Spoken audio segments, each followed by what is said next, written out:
Aquelarre es un nuevo concepto de restaurante, una cooperativa donde se cocina comida casera. Tenemos menús semanales, tenemos packs de fin de semana, productos a la carta y un servicio de catering. Jugamos con la cocina tradicional, jugamos también con platos internacionales. Nunca queremos olvidar y dejar de lado que a día de hoy es tan importante las dietas especiales y gente que, por ejemplo, tiene preferencia más por una dieta más vegetariana o más vegana, siempre damos optativas. Lo que hacemos es cocinar aquí en local y se puede venir a recoger o reparto a domicilio.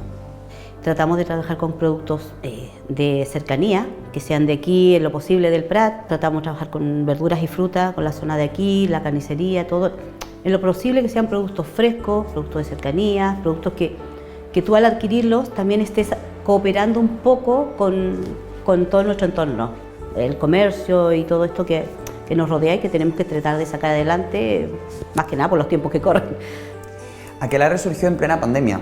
Diría yo que a principios de abril. Las cocineras en este caso se quedaron sin trabajo, entonces empezamos a buscar alternativas a su vida laboral. Y nos vimos con mucho tiempo y a la vez con escasos recursos, porque disminuyó notablemente el dinero que entraba en casa y empezamos a comunicarnos qué podemos hacer, qué es lo que, entre las dos mujeres empezamos, qué es lo que mejor hacemos. Cocinar. Y ya empezamos a buscar que solamente había comida rápida, pero no casera. Empezamos a leer libros y buscar la comida casera, pero de antes, de la mamá, de la casa. Y así empezó la idea. Entonces empezamos a ver la necesidad de la gente de obtener el servicio de restauración, ya no yendo a un bar o a un restaurante, sino que recibirlo en su casa o en su oficina. Elegimos ser cooperativa porque es una de las maneras más democráticas para llevar a cabo una idea. A la vez, buscar más cooperativas que nos podemos ayudar mutuamente.